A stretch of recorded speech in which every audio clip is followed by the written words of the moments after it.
Golan Heights. In 1973, this rocky terrain on the Israel-Syria border turns into a killing ground. The Golan Heights is Syrian territory, and Syria cannot, will not concede it. A few hundred unprepared Israeli tankers come face to face with 1,200 Syrian tanks. And all I see is from horizon to horizon, the entire Syrian army starts to drive across from me. This was a no-holds-barred fight, and neither side backed down from it. The casualties are appalling, and the future of the Middle East is at stake in one of history's greatest tank battles. It's daunting, it's inconceivable, it's an inferno.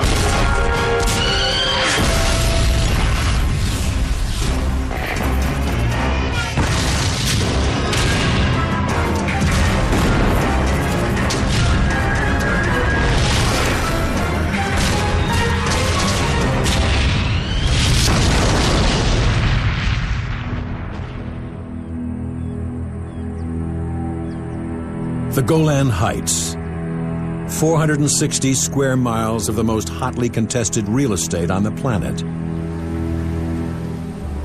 It's a barren, volcanic escarpment that has been occupied by Israel since the Six-Day Arab-Israeli War of 1967. Both Israel and Syria claim it as their own. In the fall of 1973, that border dispute erupts into a sudden, ferocious, and bloody war. October 6th. It's Yom Kippur, the Jewish Day of Atonement. Most Israelis are at home, repenting for their sins and observing a fast, leaving the frontier with Syria lightly guarded. The commander of the 74th Israeli Tank Battalion, Lieutenant Colonel Yar Nafshi, begins a routine patrol. It was simply pastoral peacefulness, and I'm patrolling the positions along my front. At 12, a commander from the Hermon post calls me and he says, "Yar, the Syrians are taking off their camouflage nets from their artillery." And then I act instinctively. So I turn my jeep around and gather all my men and say to them, "Look, the scenario is the Syrian army is removing their camouflage screens. I don't know what this means." And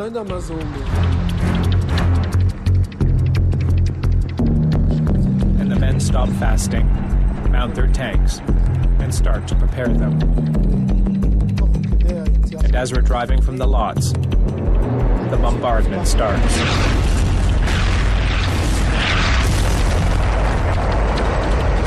The artillery lands on us, then planes of the Syrian Air Force attack.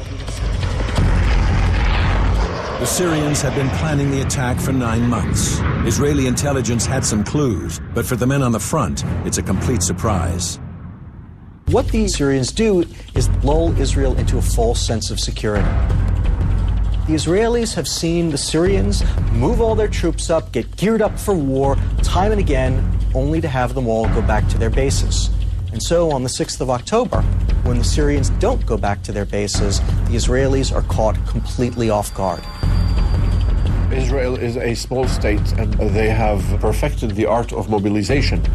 So it is in the first shots of the war that you want to accomplish as much as possible, so as not to bring the bulk of the Israeli army against you. The majority of the Israeli forces are reservists who need 20 hours to fully mobilize. Consequently, Israeli forces on the Golan Heights consist of fewer than 6,000 light infantry, 60 artillery pieces, and 2 under-strength armored brigades with 170 tanks. In comparison, the Syrians have massed more than 50,000 infantry, 600 artillery pieces, and 1,200 main battle tanks. This is a huge amount of armor. And over and above that, the intelligence services in Israel were lax. The Arabs can't fight. And so, as a result, they were in for a very major surprise. I thought to myself, what's going on? Who are those pilots, crazy pilots, what they are doing? And I thought this is Israeli. By mistake, they are bombing us. I didn't realize that any aircraft from Syria can come across the border and start to bomb us. And I couldn't talk after that. I crossed through the barrage of shells, wave after wave. And in 5 minutes, I'm finally at the edge of Booster Ridge, viewing over half the Golan Heights.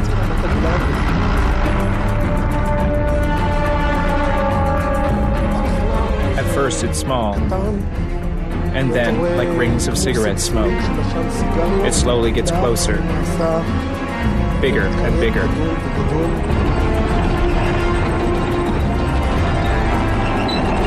And all I see from horizon to horizon is the entire Syrian army driving towards me.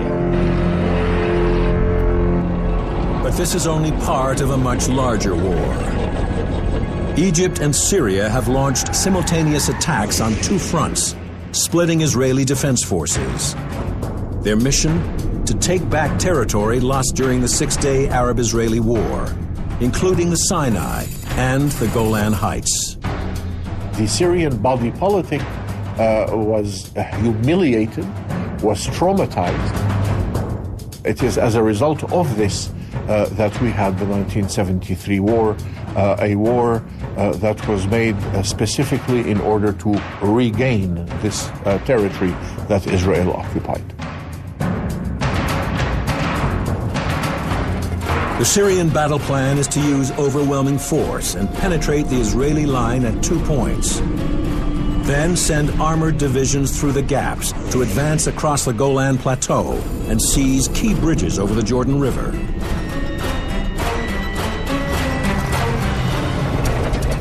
At the spearhead of the Syrian attack are masses of the Soviet-designed T-55 tank. The T-55 at 40 tons is relatively small for a main battle tank, making it hard to hit. Its 4-inch main cannon has an effective range of just 2,700 yards, no match for the bigger guns of the Israelis. But that disadvantage is offset by numbers. The Syrians attack the Golan Heights with more than 1,200 T-55s. The defending Israelis with their 170 tanks are outnumbered almost 7-1. For the Israelis, the tank of choice on the rocky terrain of the Golan is the Shot-Kal, an upgraded version of the Centurion main battle tank. It's protected by 6 inches of frontal armor and equipped with a 4-inch rifled cannon, accurate at ranges in excess of 4,000 yards. The Shot-Kal is a formidable opponent to the Syrians' T-55s. When David goes out to fight Goliath, he made the decision to fight him with a slingshot. And he knew he could defeat Goliath because he wouldn't enter in range of Goliath's weapons. And from outside that range, he hits him with a rock and knocks him over. I am going to be David. The Syrians don't open fire from ranges further than 2,400 yards. But I, in all my training, can fire and hit targets at about 3 miles.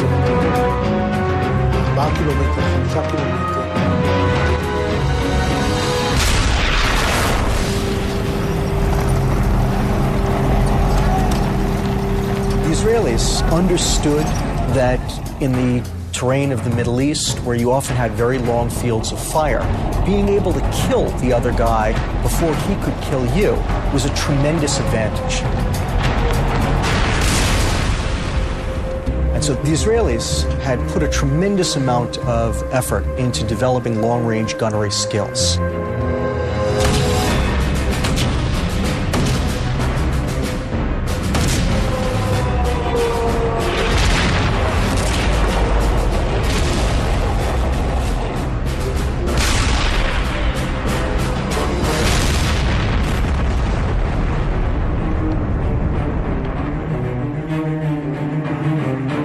When the initial Syrian attack in the north floundered, the commanders decided that they would nevertheless try to mount some kind of a night operation to see if they couldn't get back on schedule. And so they pushed forward in the darkness. And at that moment, they had a tremendous advantage. The Syrian tanks had Soviet night fighting equipment. The Israelis didn't. And as a result, when the Syrians began to push into their lines, the Israelis were at a complete loss as to what to do or how to do it.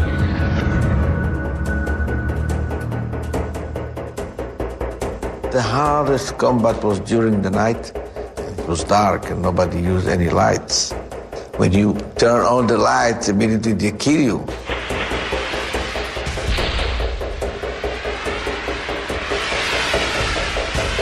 Really, the main problem is during the night, they had infrared system.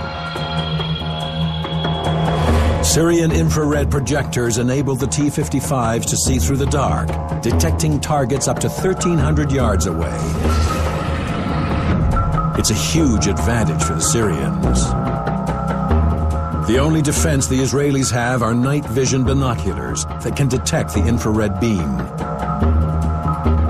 One situation, I was looking to identify them, and I moved my face down, and I saw all the parts of my tank. I was surprised, what is dark?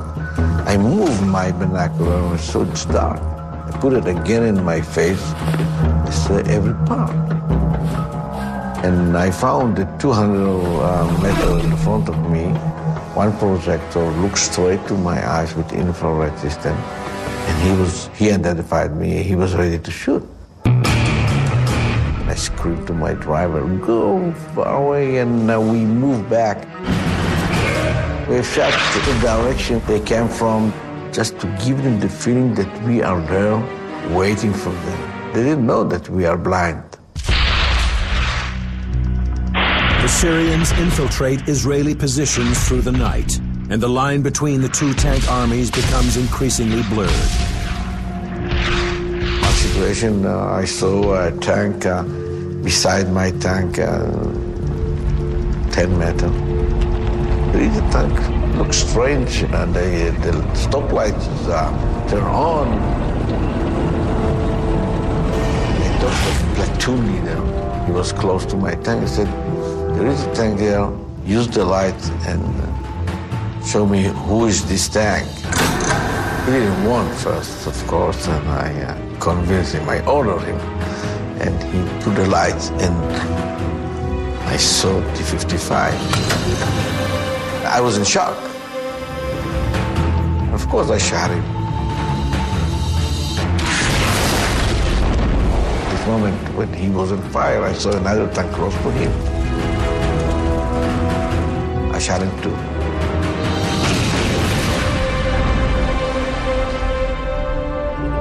After 18 hours of almost continuous combat, the tankers of the 77th and 74th Israeli battalions have held the line in the North Golan Heights and pay a terrible price. Hundreds of dead and wounded, and 75 of their tanks destroyed. But for the Syrians, the price is even higher. The casualties number in the thousands, and more than 100 tanks are lost. But in the open terrain farther south, the Syrian offensive has been far more successful. They've wiped out an entire tank battalion, clearing the way for a push into the Israeli heartland.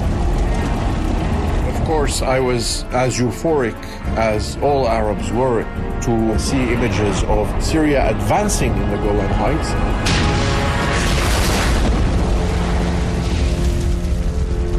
The future, not just of Israel, but of the whole Middle East, now hangs in the balance.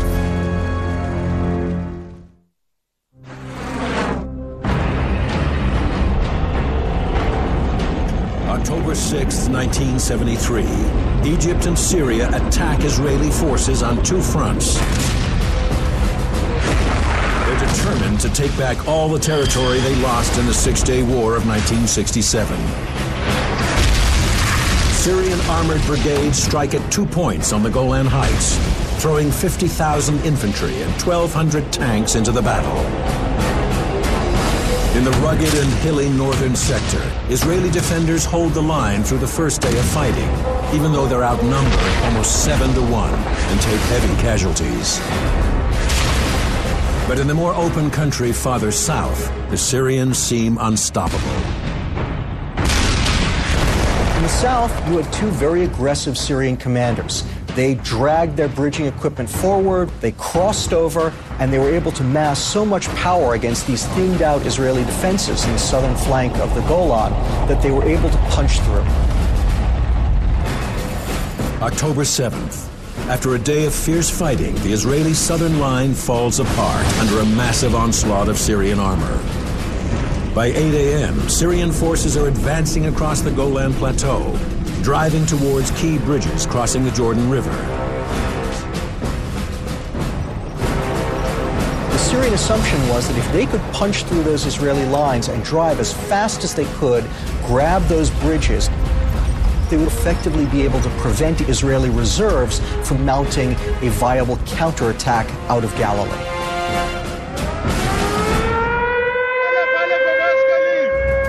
At 2 o'clock when I heard the alarm, I opened immediately the radio. I heard the BBC announcing that the war started in Israel. A heavy battle of armed mixed forces is continuing on the Golan Heights as Syrian armor has been attempting to break the Israeli line and has, according to the news here, been checked by Israeli tanks and artillery. I called my unit, the brigade, and they told me, come immediately, there is a war. The roads were empty, I drove like a hell, and the feeling was that they caught us unprepared.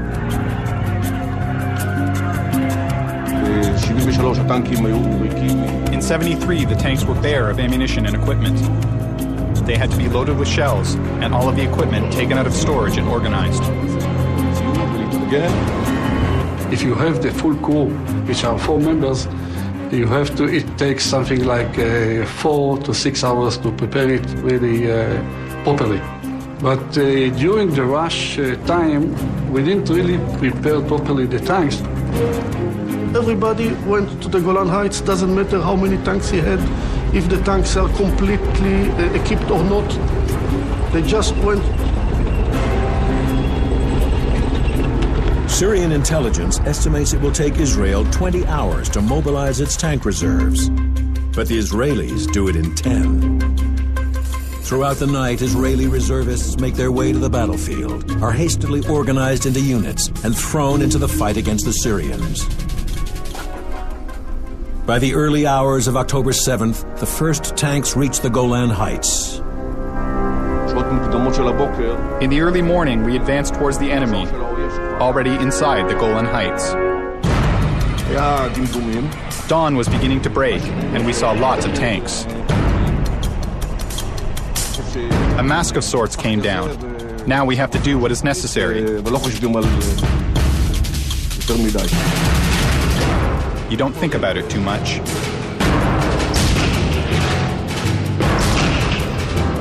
We open fire on them, but directional alignments are required to match the barrel of the cannon to the cross of the telescope.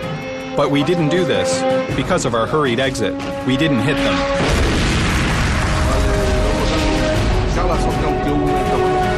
It is possible to make battle time alignments, but this is a lot less precise. But it's better than nothing. We hit a few tanks.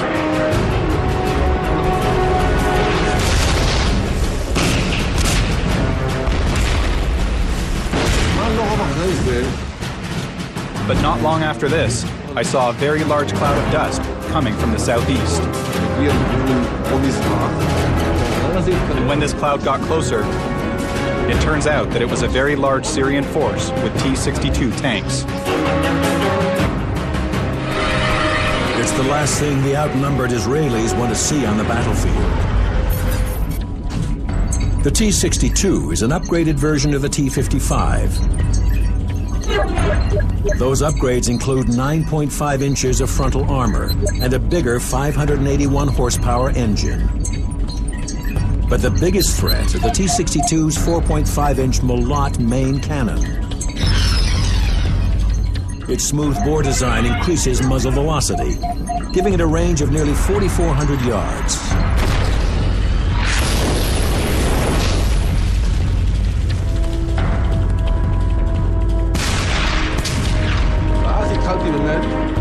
And then I honestly started to feel that I was being targeted, and shells are falling beside me or passing over and landing behind me.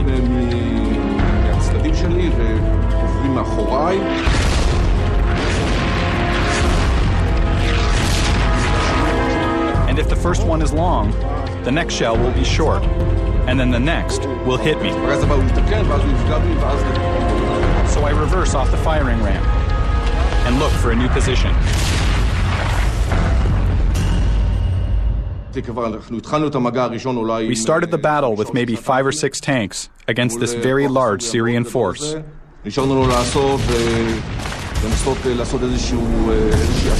that was left for us to do was try to fight a stalling battle. But they simply pushed us backward.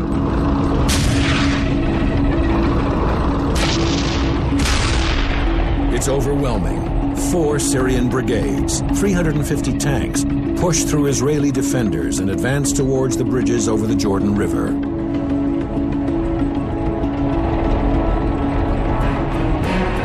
My battalion meet them on the road from the Betecha Valley up to the Golan Heights.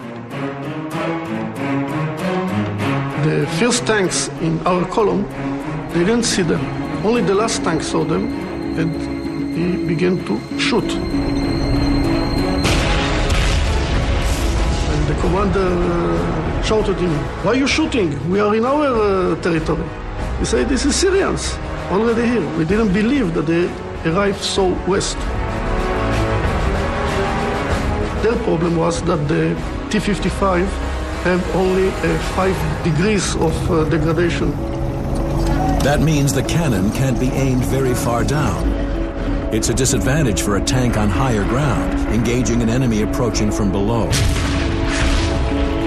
Beyond that, the Israeli shot cows have a high degree of elevation, making it easier to hit targets above them. They had to expose themselves if they wanted to have enough degradation to shoot at us.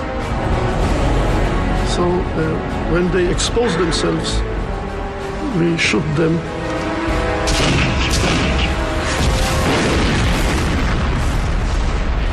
So by that way, we succeed to stop them. The real problem there was simply Syrian junior officers allow small Israeli forces to completely derail the one thing that might have actually secured victory for Syria, the drive to take the Jordan River bridges. Israeli reserves from the 39th Battalion stopped the Syrian 1st Armored Division at Batea Road.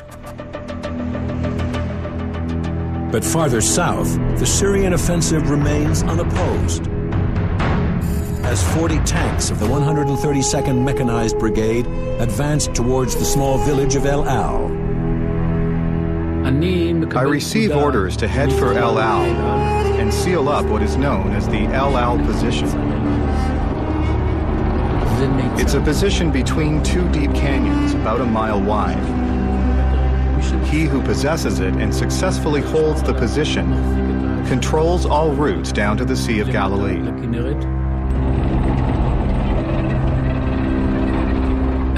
At around 9 o'clock, through my binoculars, I start to notice clouds of dust. You can see the clouds of dust before you hear the noise. And through the binoculars, I noticed some movement from a distance of about 3 miles. That movement in the distance is an entire brigade of Syrian tanks. Their mission is to occupy the western edge of the Golan Heights, overlooking the Sea of Galilee. From here, the flatlands of Israel lie almost undefended and at the mercy of the advancing Syrians. If they are successful and pass us, the Syrians will be at the Sea of Galilee, and I understand that a loss or even a retreat is not mine alone.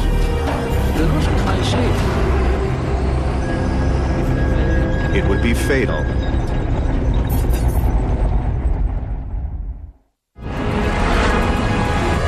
October 7th, 1973. It is 20 hours into the Syrian attack on the Israeli-occupied Golan Heights. And in the rugged and rocky northern sector, 2 Israeli tank units struggle to hold off the Syrians. But in the flatter terrain of the southern Golan, masses of Syrian armor have rolled over the Israelis and are pushing on towards bridges over the Jordan River. At around 9 o'clock, through my binoculars, I start to notice what we in the Armored Corps call clouds of dust. This movement ahead becomes clearer and clearer, and then we start to identify Syrian tanks. They're getting closer and are stopping at distances of about half a mile, and we start to notice a lot of strikes.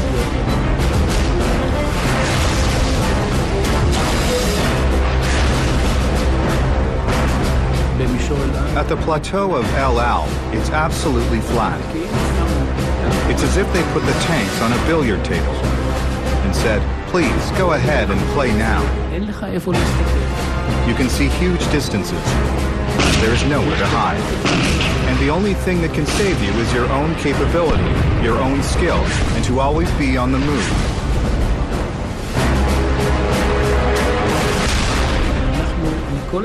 I always make sure the tanks that are with me are not firing more than what's called a ball to the target, which is just 2 or 3 shells, one after the other. We fire one and then adjust, then fire another and then move to another position. In order to get a target, you'd have to stop and stand. Then you bring the turret to a point where it is in line with the enemy tank. You give the range according to your estimation. And then, when everyone announces on, I give the command to fire.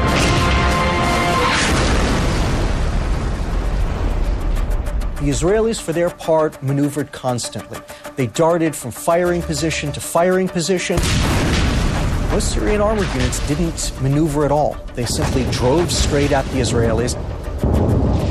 And so this is really the big difference between the Syrian and Israeli armies. The Syrians, when they gain territory, they hang on to it to the death, which might be good, but is very bad if you need to maneuver.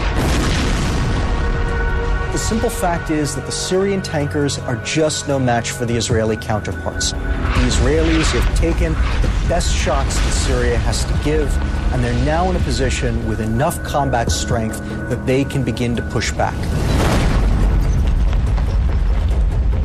So we started to move unit by unit, and I found myself alone in Wamtania. There was 2 hills, and I was in the cradle, you know, of the hills, overlooking Hoshnia village. I saw a regiment getting fueled or rearmed and so on. And I started to shoot at them.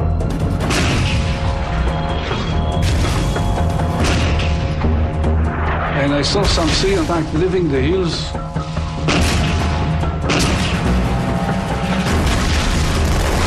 And I started to hit one by one because they were standing one next to the other, very, very close.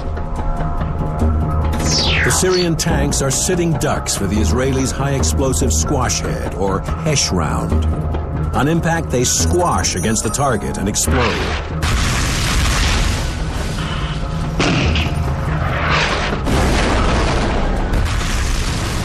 Creating a shock wave that tears apart the inside of the tank.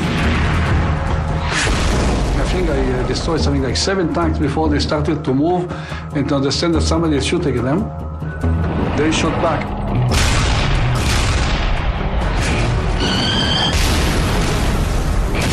Our tank started to bend. As we evacuated from the tank, after a few meters we left the tank, our tank exploded.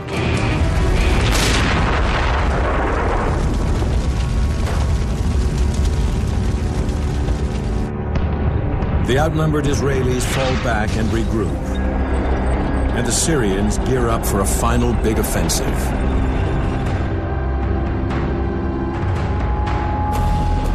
By late evening on the 8th of October, they've assembled an entire armored division, over 250 tanks in Hushnia, a tiny hamlet in the South Golan, which is about to become ground zero in one of history's greatest tank battles.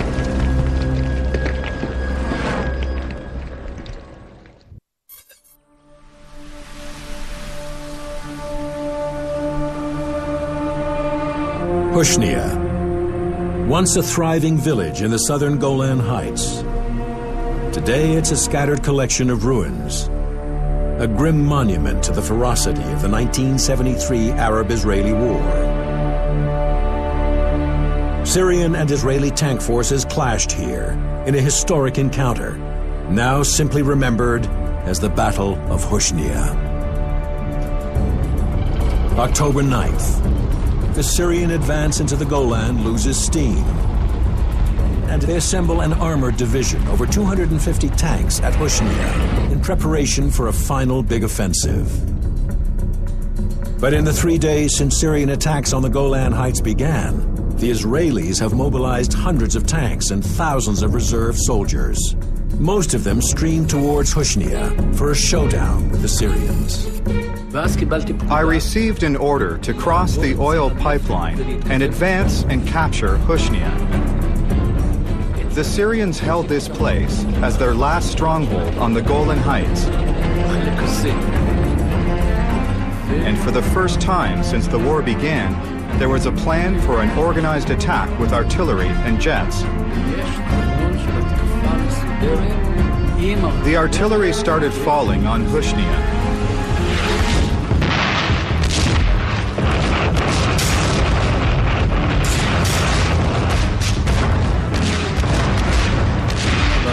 And we, in 2 squads of tanks, started to advance, crossing the territory from the oil line towards the village.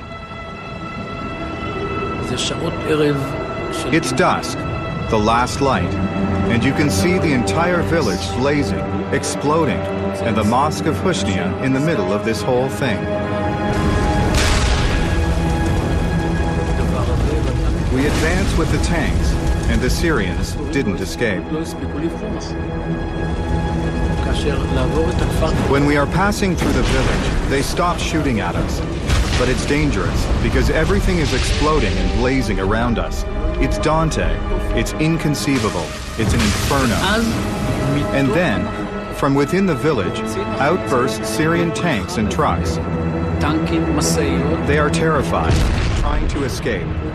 And I see a Syrian tank, and it isn't clear if it is able to get out. But then his turret starts moving in my direction. But my cannon and my turret are farther away. And it's completely clear that I won't be able to target him. He's going to get a bead on me first, and if he does, then I'm a goner.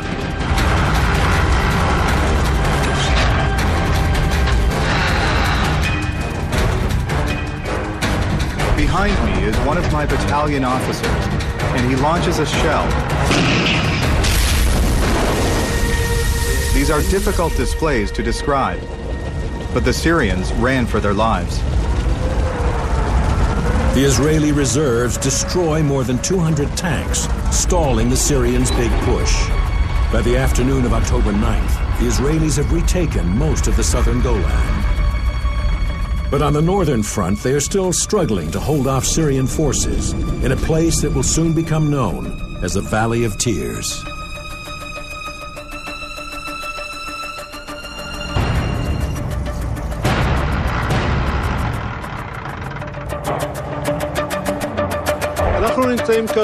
We are currently located at the positions that control the Valley of Tears, which we see here in front of us. And when I arrive from Booster Ridge with 6 tanks, I realize that I'm not going to make it to these positions, which are the best ones, and govern the entire width of the Valley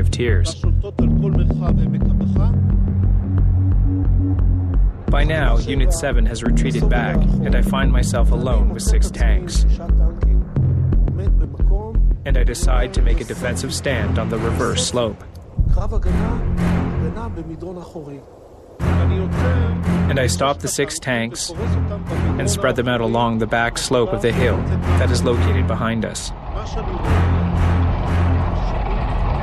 And I see the smoke from the exhaust of the Syrian tanks over the hill. And I tell my men, you, see those moving on the other side of the hill? You, take those 3. You, these 2. You, these 3. And I let the Syrians come right over the hill.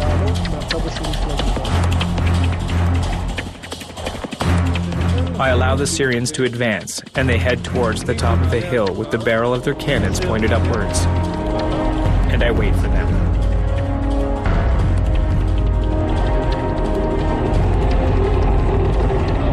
The battle opens at close range, around 300 to 400 yards.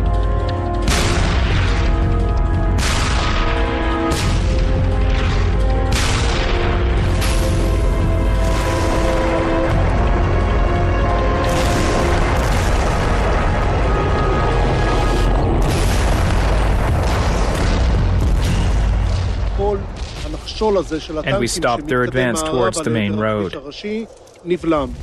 But in this battle, after we stopped the Syrian army, we had only 2 tanks left.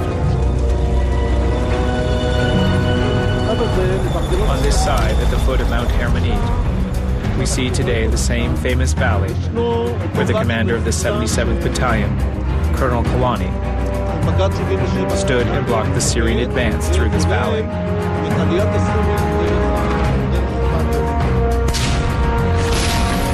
When I came 2 kilometers from the hills, I saw far away Israeli tanks on fire, and other tanks around them, it was Syrian tanks.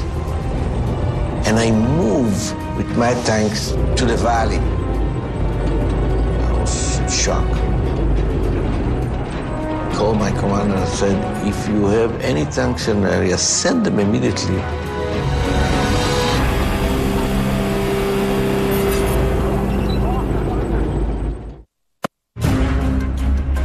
October 9th, 1973. Israeli and Syrian tank forces have been fighting on the Golan Heights for 3 days, with heavy casualties on both sides. The Syrians outnumber the Israelis and quickly gain the upper hand. But the Israelis push back with their reserve forces. Now time is running out for the Syrian army. They make one last attempt to break through Israeli defenses in the north, throwing an entire armored division into the battle.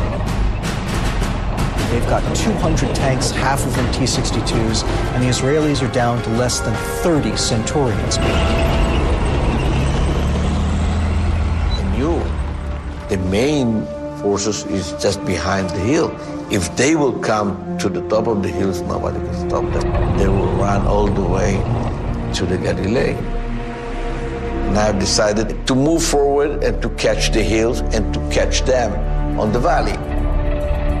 It's a desperate gambit, and the only chance the Israelis have. They must regain their firing positions.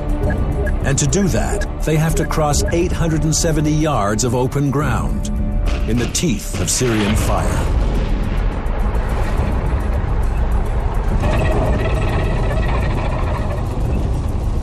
I ordered to move forward like it was written in the book. Nobody moved. And I've decided to move all of them to my frequency, to my radio.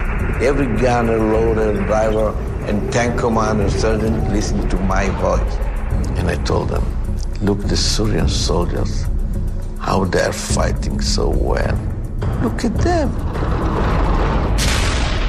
The motivation of them. What happened to us? And I see chicken in my unit. Start to move. And I started to move. I saw another tank joined me, and another tank joined me. And I prayed to the God, just give me to arrive to the top of the hill, and we will catch them. And suddenly another tanks arrive to the hills. And we arrived. The valley was dark from tanks, and we shot like crazy.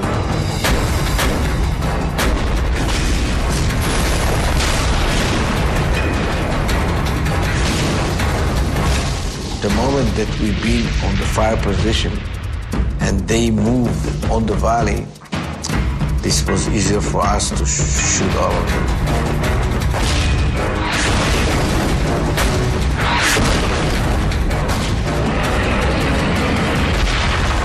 I fought to survive. Some of them, they stopped and they shot and they killed my tanks. Survive around 3-4 tanks, no more than that.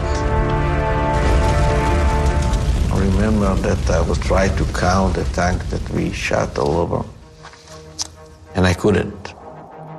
It was so many.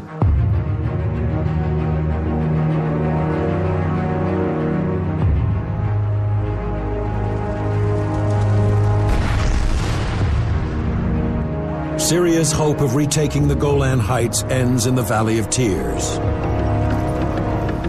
On October 11th, the Israelis launch their own offensive into Syria, and on the 23rd, the Syrians capitulate. The battle for the Golan Heights is finally over. This was simply competent Israeli commanders outthinking, outmoving, outfighting their Syrian opponents. But there's no question that the Syrians fought incredibly hard. They mounted attack after attack after attack into the teeth of ferocious Israeli defenses. And in many cases, they died to a man. This was a no-holds-barred fight, and neither side backed down from it.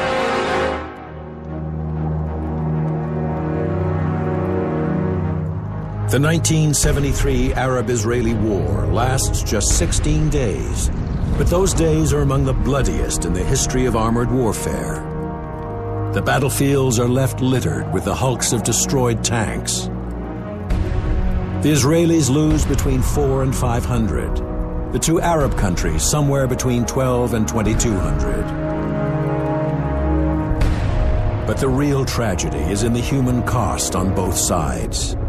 21,000 dead and tens of thousands more wounded. Most of my friends I lost during wars. They were 19, 20 years old, no more than that. And I saw them how they fight, and it's unbelievable. And I was very proud. The war ended with disappointment, but it ended with a solemn promise by Syrians and to Syrians and of Syrians that they will get back the Golan Heights one day.